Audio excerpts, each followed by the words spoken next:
as a way to start our podcast today, I kind of wanted to get into where you were and like the mindset of who you were as a person prior to all this beginning. And so the first question I want to ask you was like, what was your view on cancer prior to your diagnosis? A lot of times, and you hear this often, which is so weird because the statistic on cancer right now is 1 in 3 people will be diagnosed in their lifetime. And at the age of 26, I really didn't have anybody super close to me that I knew that had been diagnosed with cancer. So the only real, I guess, any kind of relevance to my life at the time was anything that happened in a movie, right?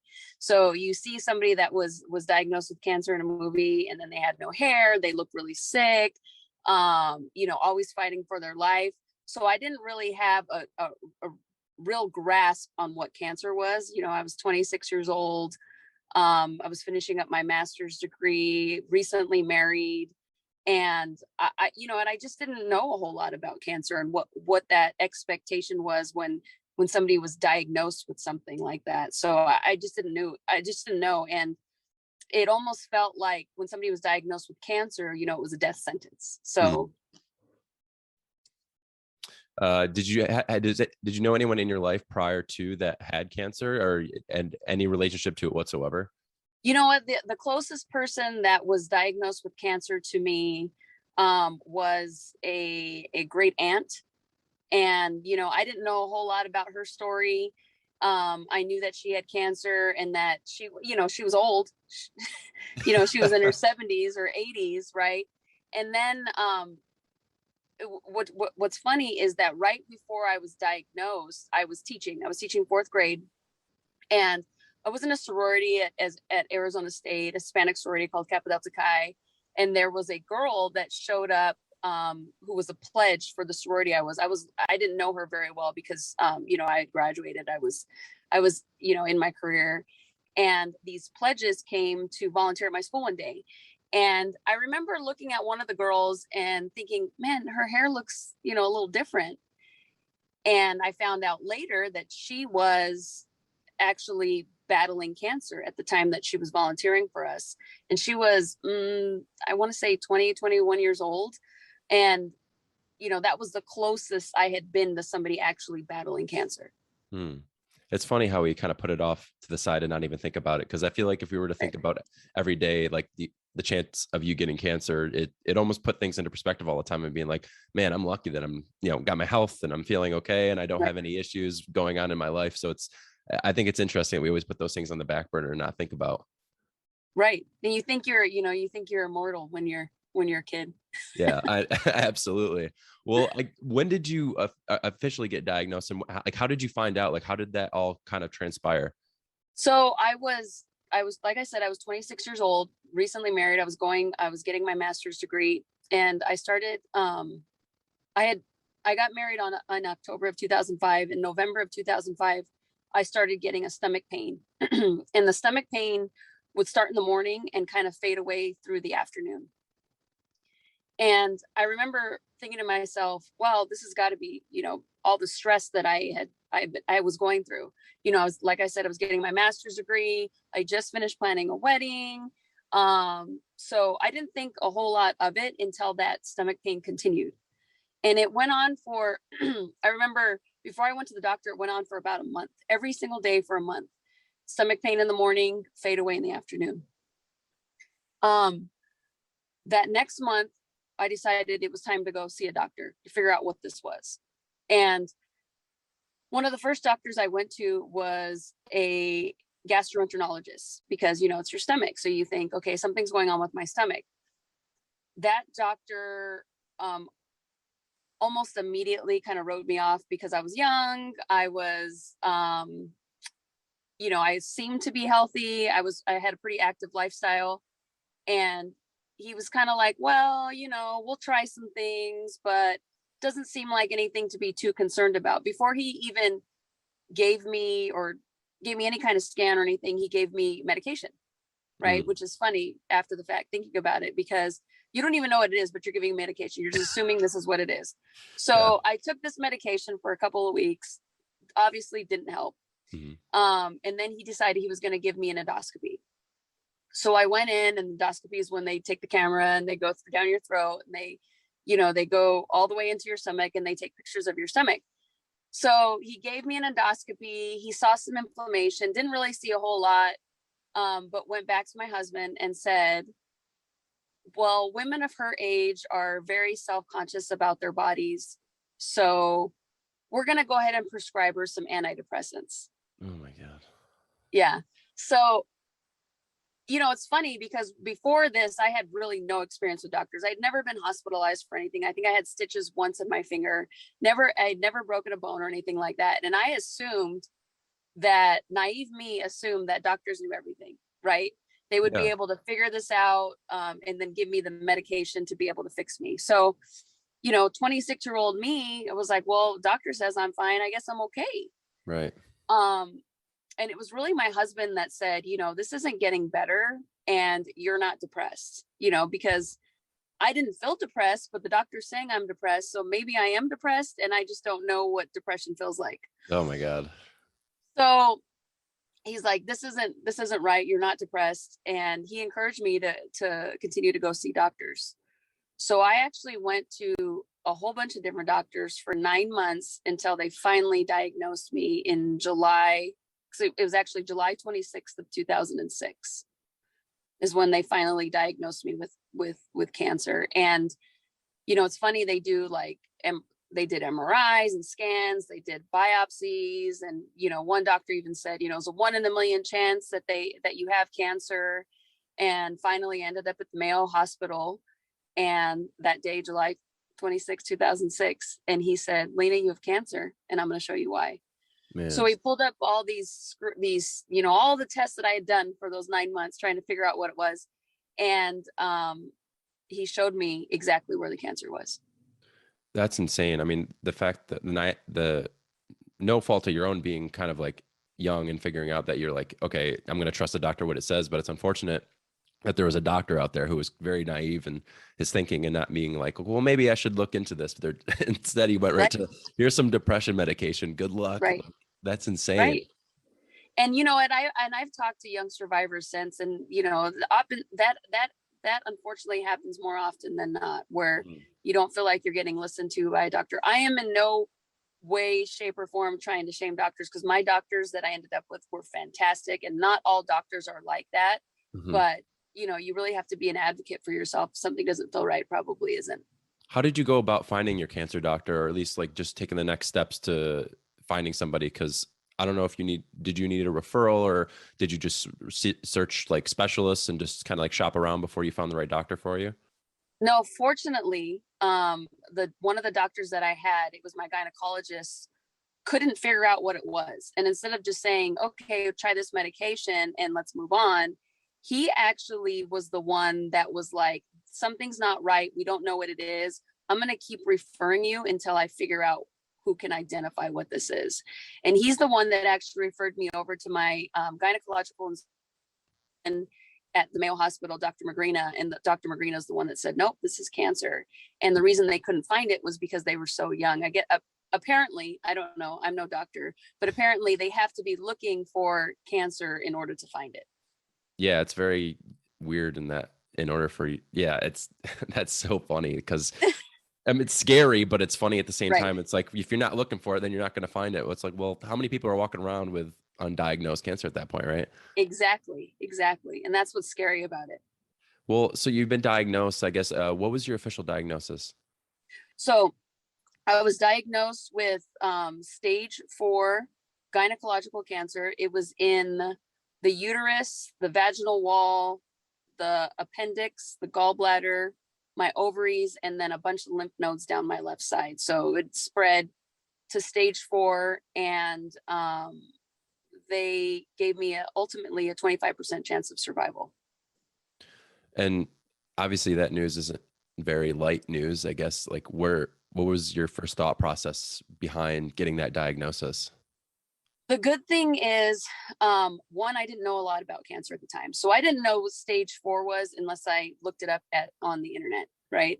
I didn't know, and I stopped looking up things on the internet, fortunately for me, when I was trying to figure out what it was, because, I was diagnosing myself with all kinds of different stuff.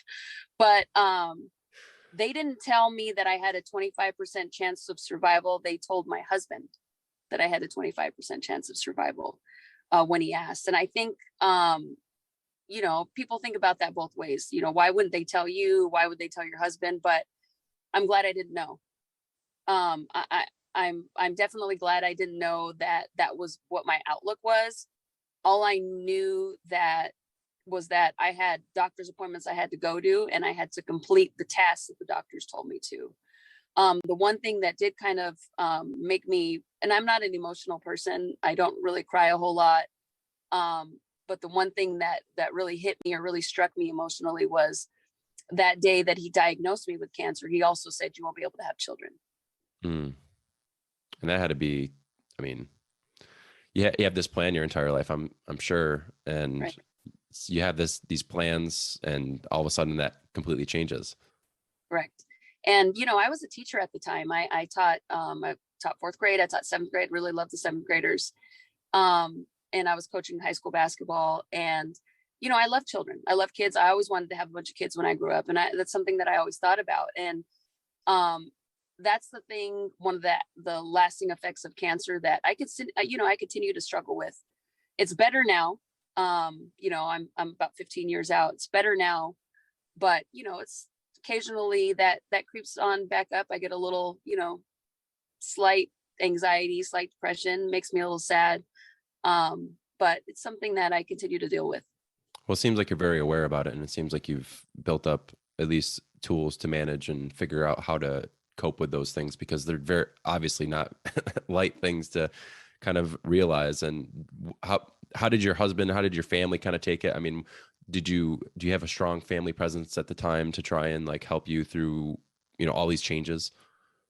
Yeah, fortunately for me, I was born and raised in Arizona. None of us really ever left. I have 3 sisters. We're all super close. We're super close in age. We're all within 5 years of each other. My parents are here. My grandparents are here. Cousins, aunts, uncles, lots of friends. And I was very fortunate that I had a good family base like that could support me. My family, like I said, I'm not super emotional, but my family is. My sisters are, my mom is. And I know it was very scary for them.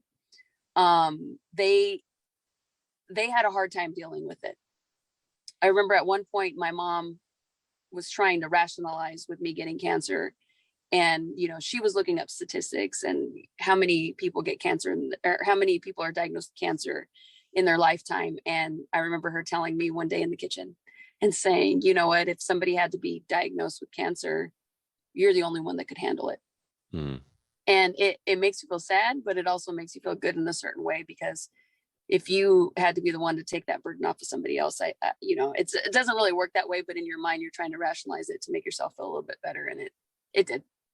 And where did you develop this mental resilience? Is it something that your parents kind of enacted in you? Is it something that you've always just worked on yourself? My dad and my mom are very headstrong, right?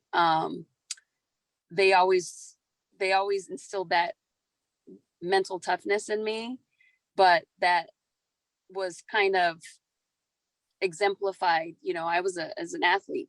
I played 3 sports. I love sports. I'm always into it. I played volleyball, basketball, and softball. I wasn't much of a volleyball player, but I was a decent basketball and softball player. But one thing that sports taught me was, no matter what the battle you face or how you think it's going to go, you fight. Yeah. And, you're not going to make every shot. You're not going to get every rebound. You're not going to hit every ball, but you got to come back. You got to shake it off. And you got to keep coming back. And was that your mentality, or like right off the get-go from when you got diagnosed? It seems like you were kind of like, you know what, doesn't really matter if I get diagnosed. We're just dealing with this issue now. We're going forward. Like, what's the next steps? Like, I don't care what the statistics are. We're just going to kind of roll with the punches. And that's how I felt. And, I don't feel like, it's funny because I don't feel like that now that I know more about cancer. But, me being such a naive 26-year-old, I'm like, okay, well, doctor said this is what we're going to do. So this is what we're going to, this is what we're going to do. And that's how we're going to fix it. I'm not to say that there weren't days that I wanted to give up and days that, that was a struggle that I wanted to stop treatment, because there definitely were those days. Mm. There were days that I couldn't even walk to the end of the street for exercise, and being so athletic, or, so physical all my life, that was definitely a hard thing. But, just like in sports, you figure out a way to go around that. You figure out whether it's a new play or adjusting your hitting, right? You're gonna figure out a way to get over that mental roadblock.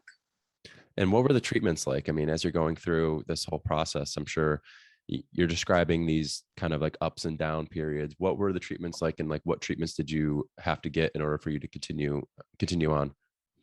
So the first thing they give me, and it's important to know that everybody's cancer journey is different, right? So, you know, my friend who's diagnosed with cancer even may be the same cancer, right? Her treatment's going to be a lot different than mine. And it's important for everybody to know that.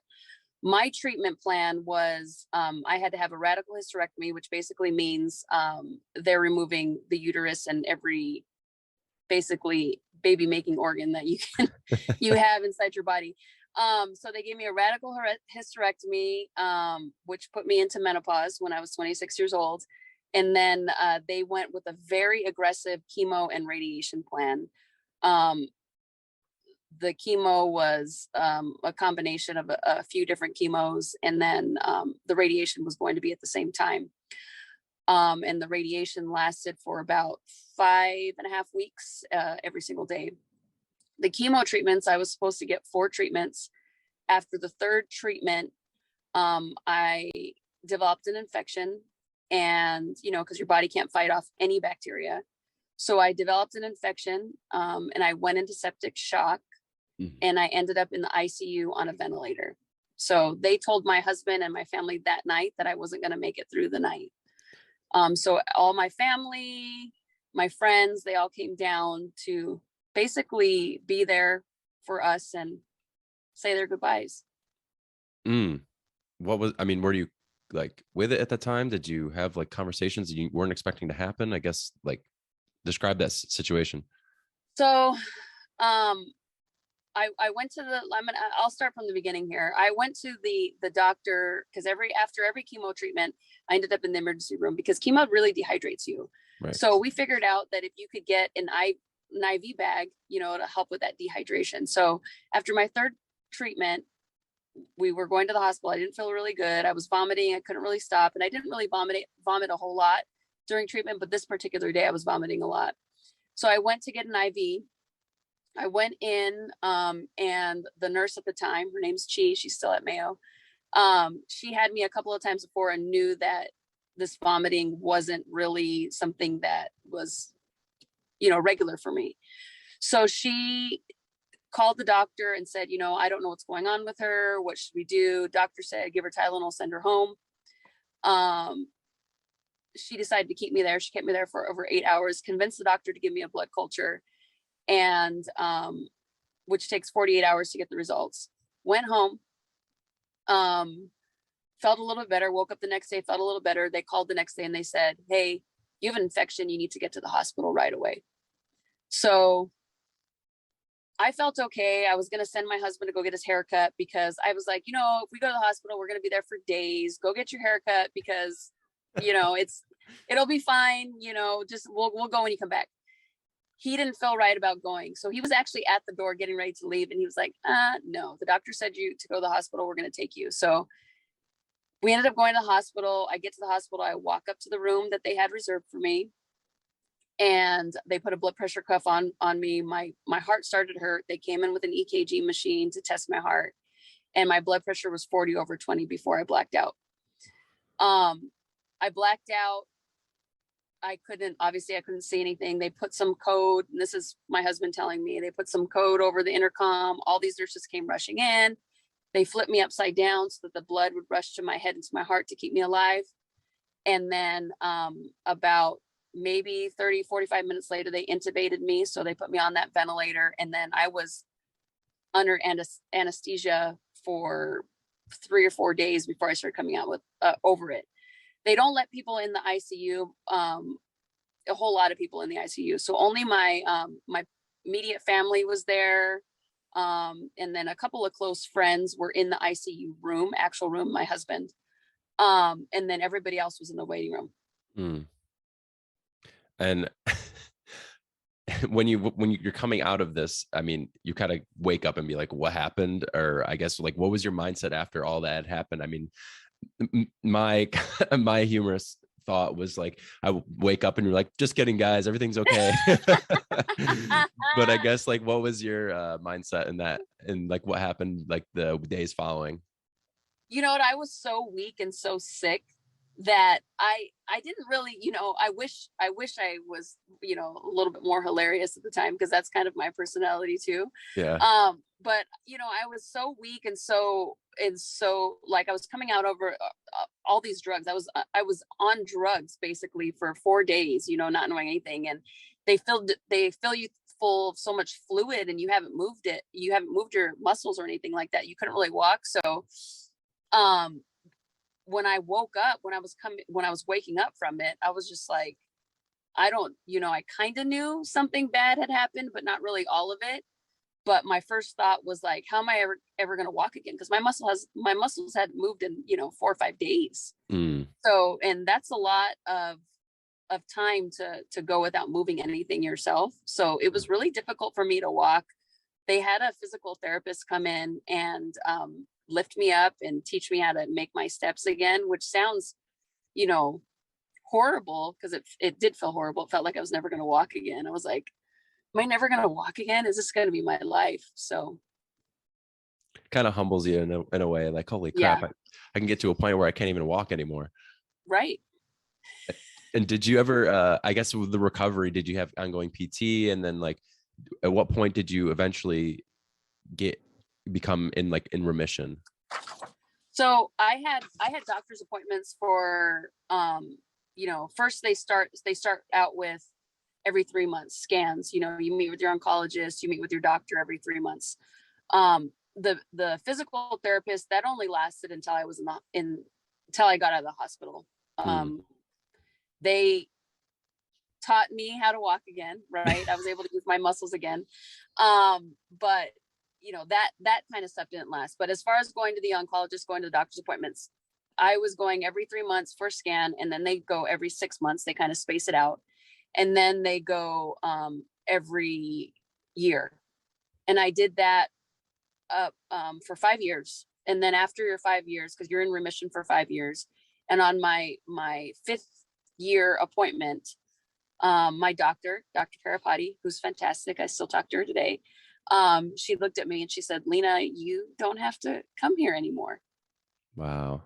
And it's exciting and scary at the same time, because for 5 years, somebody's been monitoring your, your cancer, see if there's any cancer cells, anything having to do with your health, somebody else is monitoring that.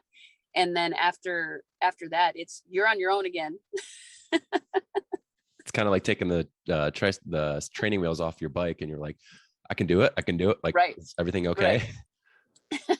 Yeah, it's scary. And it's scary for a lot of people. And I think, having met with a lot of survivors and being in the work that I do now, one of the things that, especially young survivors, but survivors in general, talk about is, you're okay for those 5 years. And then afterwards you have this kind of, a little bit of PTSD, a little bit of anxiety, because, you're basically, on your own with your medical situation again. Right. Did you have that after the fact? Where is there, I mean, for me, I can imagine it would be thinking constantly about like, am I okay? Is like, my stomach hurts again. Is this happening again? Or, you ate something funny and you're like, okay, is this, I'm going to do this all over again. So did you experience that at all? Yeah, definitely. And especially right after diagnosis, right? Even in those 5 years of remission, when you're still meeting with the doctor, every time you get a headache, every time you get a cough, every time you get a stomach issue, right, you're worried that the cancer is coming back, the cells are coming back, right, or the tumor is going to start growing. And that's normal. It's normal for a lot of patients. I definitely had a lot of experience with that, but it does get better, and it did get better. I don't think about it now at all. Like if I get a stomach ache, if I have a cough, or I have a throat issue, usually right now, well, nowadays it's like, I guess I have COVID, right? Right. But cancer is not the first thing you think of anymore. And that has a lot to do with just, the time that has passed since I've had it. You have to work on that. Did you seek out help perhaps from a psychologist, or just is something that you've just worked on personally, reading books, or even just like on your own time, just trying to figure out like how to handle those? One of the things that I like to tell people is that when I was, after I was diagnosed with cancer and after I was done, I didn't want to talk about cancer anymore. In fact, I tried to pretend like I never had it. Right. Yeah. So I just jumped out of cancer treatment and tried to jump back into my old life that I had. I went back into teaching. I didn't talk about cancer. I remember going to a cancer 5K, right? Not because I was a survivor, but because my friends were doing it. And I remember going to this cancer 5K, and then that gal that I talked to you about, the volunteer that was a sorority sister, she was a pledge, who was a survivor. She was there that day, and she goes, "Come on, let's go take the survivor picture." I'm like, you know what? I'm good. Yeah. I don't need to. I didn't, and I didn't want to talk about it. And then, it's because I didn't deal with it. I didn't deal with it mentally. I was just trying to get past it and pretend like it never happened. And the fact of the matter is, it changed me and it changed my life. And I remember one day I was teaching 7th grade, and it kind of hit me, because I hadn't dealt with it. It hit me like, a ton of bricks. And I was crying in my classroom, and I didn't know I couldn't really figure out what it was, but it was because I had never dealt with it. And I, I was trying to fit back into this box that wasn't really me anymore. Mm. So I ended up going to see a therapist. I went and saw a psychiatrist who was, very helpful. I tried to go to, a couple of support groups that it wasn't really for me. Everybody finds their own thing that's going to help them. And support groups are great for people that really enjoy them. But, I did see a therapist. I saw a counselor, and all different people, and a psychiatrist. And it just really helped me in kind of finding my own way to deal with that anxiety. And one of the things that I tell people all the time that are diagnosed, or one of the things that helped me was, I was angry. I was upset that I got cancer. And, you think to yourself, what did I do wrong in my life that made this diagnosis happen to me?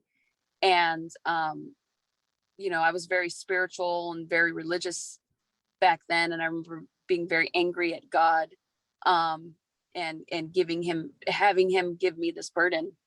So one thing that helped me was I would go for 1 hour a day. It was from 2 to 3. And I would lock myself in the room, and I would scream and I would cry, and I would do it for an hour every single day.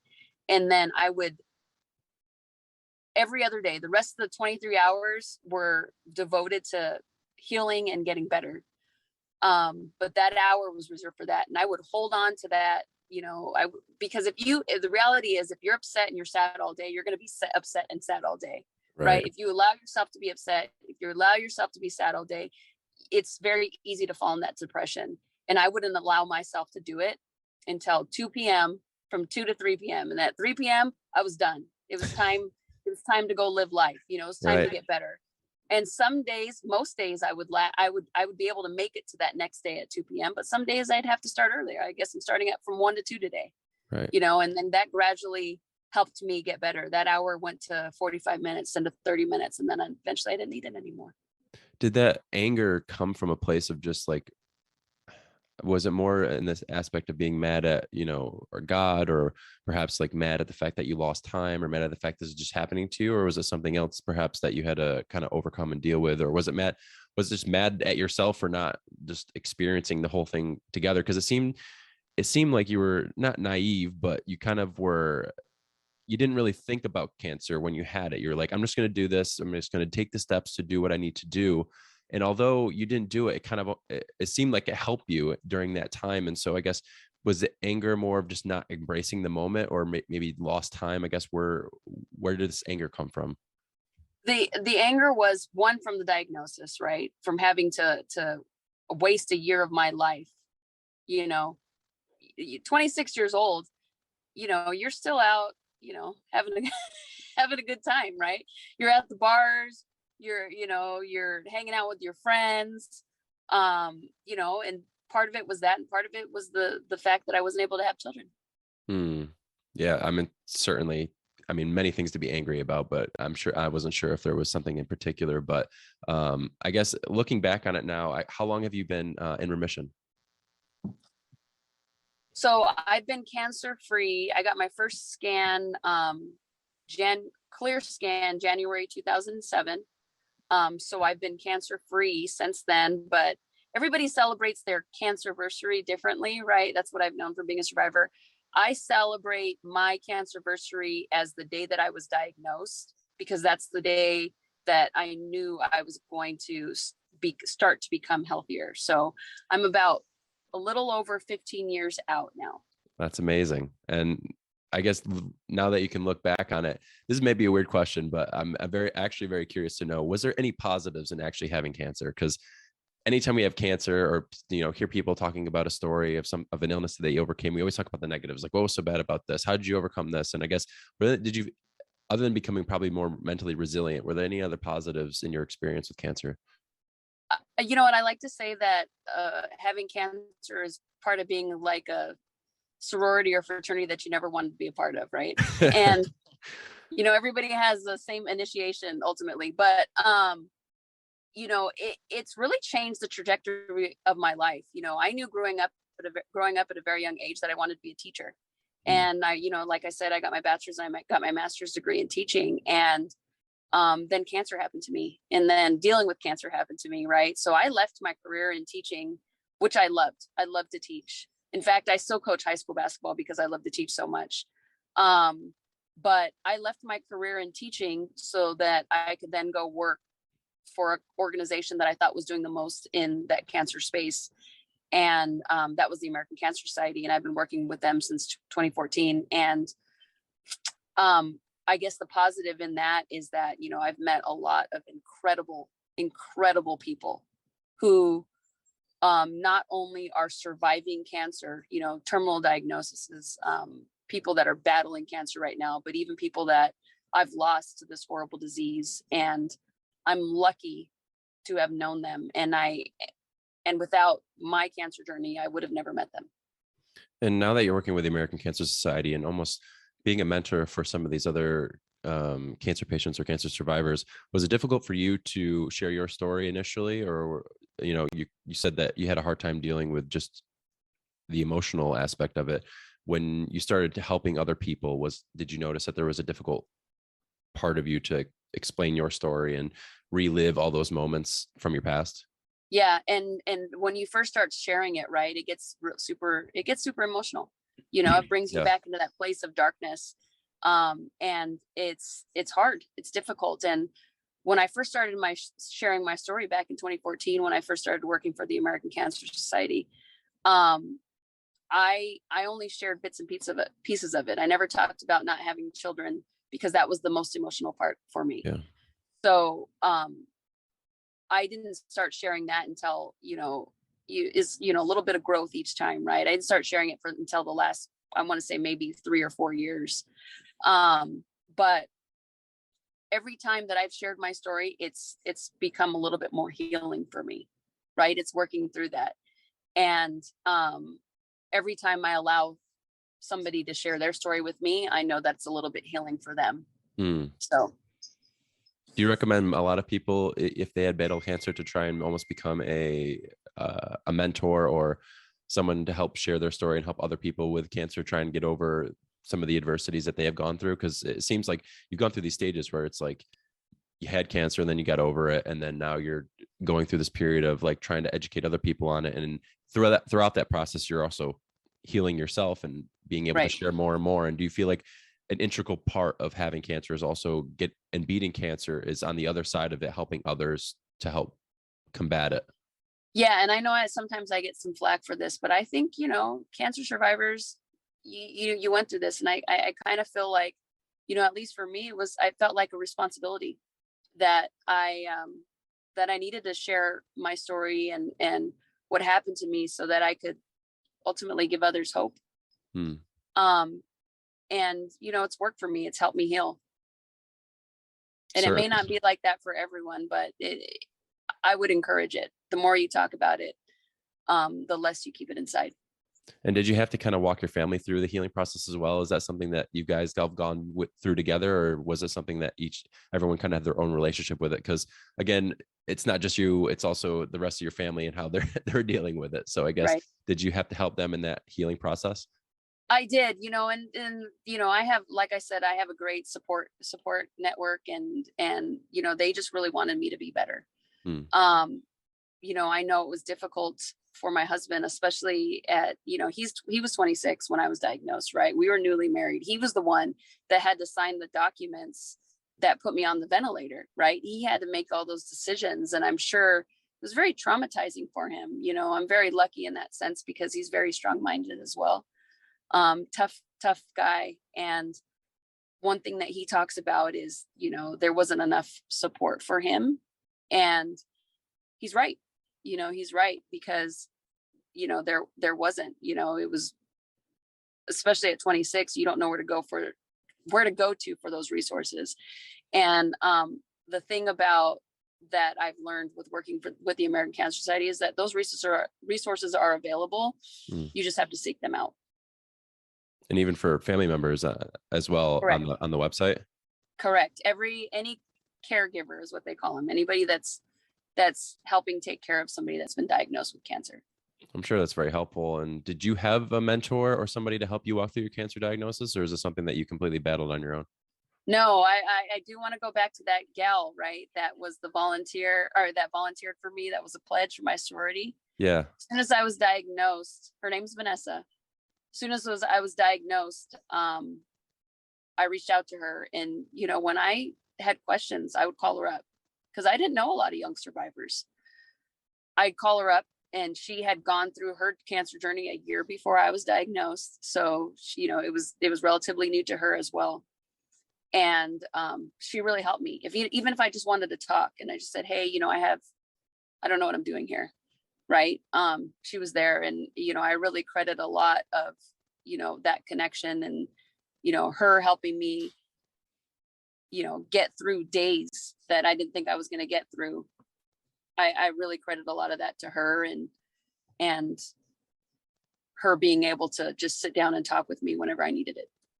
And I mean, it seems like you had such a great support system. It seems from time and time again, even not even cancer patients, but just anyone going through surgery or going through a difficult time, having that family support or friend support is huge for just outcomes in general.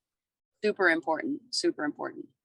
And now that you're more of a mentor and you're kind of providing this role, did you have to work on becoming more empathetic to perhaps maybe lesser diagnoses or just like cancer in general? Was that something that you had to work on and continue to build in regards to like perhaps like an empathy muscle where it's like you got to keep working on it, because after it's almost just like if you're a surgeon and you see like a emergency medicine physician and you're in the ER and you're constantly seeing people break their legs and have heart attacks and all this other stuff, you kind of become numb to it. And so did you have to work on that and in that regard?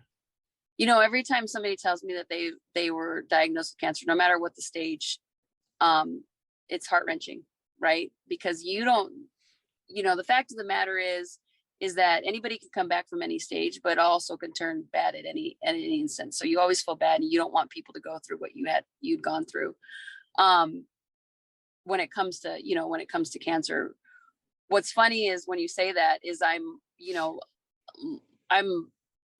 not very empathetic when it comes to my girls when I'm coaching and they're like struggling to finish a running drill, or they're running and they're like, coach, I'm dying. I'm like, I promise you, you are not dying. Right. And yeah. I'm like, if I can make it, and I tell them often, I'm like, if I can make it through 6 months of chemotherapy, you can make it through this, Right. So Zero I excuses. in that sense, no, I'm not more empathetic. But when it comes to a diagnosis, it's funny because anybody that's ever diagnosed with cancer has this guilt, right? Where they go, I had cancer, but I didn't have this, right? So like somebody will say, I had cancer, I had radiation, but I didn't have to have chemotherapy. So they almost feel like their cancer diagnosis isn't worthy of, being a survivor and stuff. And all survivors do it, right? Like I met cancer survivors who had osteosarcoma, which is cancer of the bone, and they've lost their limbs, right? So I'm like, even though I had stage 4 cancer and they took all these inside parts of me and I was on a ventilator. I met these people and I'm like, I had cancer, but I didn't lose a leg. So, talk to that person, because, that's the real hero right there. So everybody gets that. So. Mm.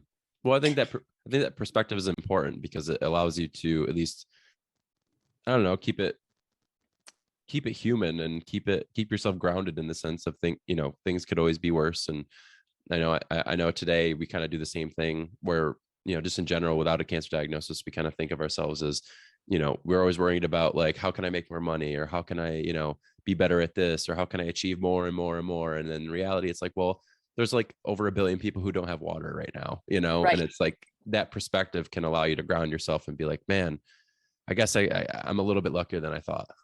Right. Right. And it's important to remember that, you know what I mean? It could always be worse. Yeah, for sure. And having talked to so many people and having uh, this battle with cancer, do you think that the mental game is more difficult than the physical in regards to just like overcoming it? Because again, we talked about so much about these changes to your mind and having to build this resilience and like, you know, yes, it is a big mental game, but also physically your body's gone through so many different changes. And so do you think it's more of a mental game or a physical game? I think it starts off with more of a physical game, right? And then I think that mental game lasts longer, Hmm. right? It lasts longer than that, the pain and the scarring and all the other things that you have to do. The mental game, will stay with you, and you'll be okay one minute and not okay the next minute, and that can last for years and years and years. Um, I think that for me, the mental game was more tough. But I think for some, it's physical. Yeah, based on the individual. Yeah. And this is maybe an interesting question, but I'm curious to know, I guess, had you wished that you never had cancer? Because now that you've survived and you're kind of like on the outside and you've helped all these people and you've had this radical change, if you were to like go back to like and review your life and be like, would I have changed this? Was that something that you would do, or are you grateful for that experience that you had gone through?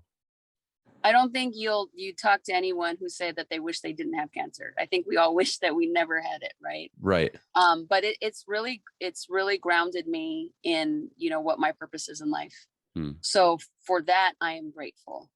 I thought my purpose was to teach kids, right? Have a Yeah. family, teach kids. And I still do that to a point, but my real purpose is to help others survive cancer.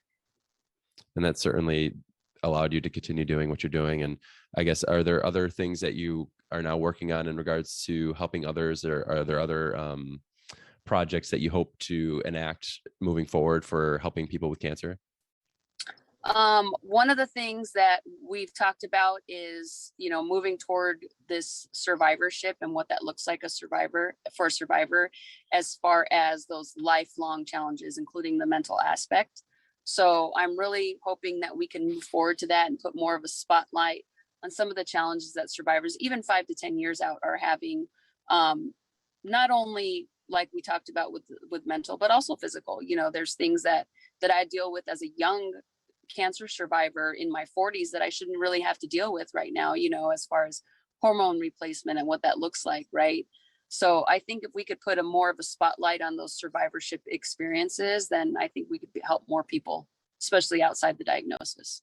How did the back end look in regards to just like insurance paying and covering a lot of your treatments? And I mean, did you have a big burden after the fact trying to deal with a lot of that? So here's a lucky story.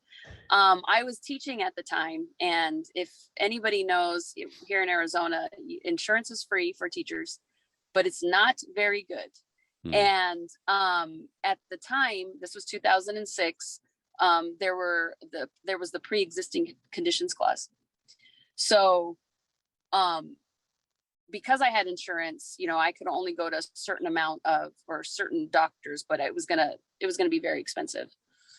Um, Mayo, who's the doctor that finally found the cancer, they didn't take the insurance that I had with teaching, and it was going to be for my initial biopsy. It was going to be over $10,000 just for that biopsy.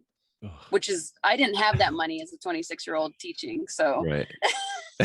Nor in jail. I remember the lady calling me and she goes, well, can't you put it on a credit card? And I'm like, I don't even have a limit. That's $10,000. Oh no. So, I was fortunate at the time. The company that my husband was working for, who he still works for, and you're going to hear why in a second. But they were the only insurance company that I'd heard of that didn't have a pre-existing condition clause. Hmm.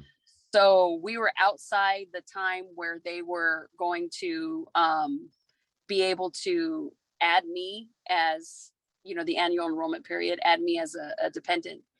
And the vice president of his company called HR and they figured out how to add me on his insurance. Wow. And my superintendent had to drop me from my insurance so that they could then add me. And then their insurance was the only insurance other than Medicare and Medicaid that Mayo was taking. The only one. So I ended up on this insurance plan through my husband's company, and they were able to take care of the majority of the bills. And Mayo, who was fantastic and recognized that we didn't have the funds to be able to pay for some of this other stuff of doctor's appointments that we had ranked up, bills that we had, ranked up on all of our appointments. And they actually just wrote off the rest of that amount. And are there, now that you're a mentor and helping other people, are there like funds or things that perhaps if people aren't lucky enough to get on some very lucky insurance plan that people can try and reach out to, or at least get involved with, so that way they can help cover some of the medical costs? Yeah. So one of the things that people don't know is that the American Cancer Society does not help pay people for their medical treatment. Mm-hmm. Those funds go to research, right? They go to improving research for cancer treatment. So more people could survive. We wish we could give people money for their bills, but the fact of the matter is, in order to combat this and to get rid of this, eradicate this disease, this money has to go to finding more cures for cancer. But what the American Cancer Society does is it provides a list of where you can get additional resources, including financial compensation for some of your bills. And you can call the number. We have a 1-800 number that is available 24 hours a day, 365 days a year in over 200 languages. You don't have to be a patient to call, be a caregiver, to be a spouse, anybody. But that number is 1-800-227-2345. It'll provide you with resources in your state. Here specifically in Arizona, there's a organization that I always refer patients to. A good friend of mine who I met because she was a cancer survivor and because I was a cancer survivor. Melissa Kovaleski is her name. She has a charity here called Families Raising Hope, and people can provide or can submit an application to get funds for help with their bills. Well, I'm hoping that will help many people, especially if they have questions or things that if they don't know where to turn to, at least it'll give them a little bit of perhaps an arrow or a little bit of a push to guide them in the right direction. Because I know medical costs alone, minus a cancer diagnosis, can sometimes rack up the change really quickly. Absolutely. Well, I truly appreciate you being on the podcast today and being so open and empathetic and sharing every very amazing detail of your story. And I just want to close out with a couple final questions that you had a little time to look over, and I'm sure you kind of thought about them a little bit. And this is the Health Me to Health You portion of the podcast. First question: if you had the attention of everyone in the world for 30 seconds, what would you say? I would say two things. One would be go get screened. Don't wait until something is so far gone that you finally say, okay, I guess it's time to go to the hospital. It's time to go to the doctor. Always keep up to date on your screening, whether it's, gynecological appointments or mammograms or colonoscopies or prostate screening. Keep up to date on your screening. And the last thing I would say is if something doesn't feel right, know your body, know what's normal for your body, and talk to your doctor about your options. And make sure you're just don't always take the first opinion, because you might not be depressed. Right. That's right. Absolutely correct. Second question, what book do you recommend, whether a book you're reading now or in the past? So the book that I read when I was first diagnosed with the treatment is actually the Lance Armstrong book, where he talks about his cancer diagnosis. That was actually really helpful for me. People always want to hear about somebody that was worse off, that survived, or had, such a horrible time during treatment, but it came out on the other side. And even though his diagnosis was stage 3 and mine was stage 4, his was in the lung and the head. And to me, felt like it was worse. So it helped me keep on track and say, okay, well, if he could survive, I can too. Last question, where can people learn more about you and what we talked about, and learn more? I know we talked a lot about a lot of resources today, but I guess in general, where can people learn more? You can reach out. You're looking for information on cancer diagnosis, or just, help. Go to cancer.org or reach out to the 1-800 number. I'll give it again, 1-800-227-2345. If you're trying to get a hold of me, you can find me at Lena Spotleson on LinkedIn, or at Lena Karine, LenaKarine on Instagram. Lena, thank you so much for being on the podcast today and sharing your story. I'm sure many people are going to benefit from our conversation. Thank you so much. It was a pleasure. I had a good time.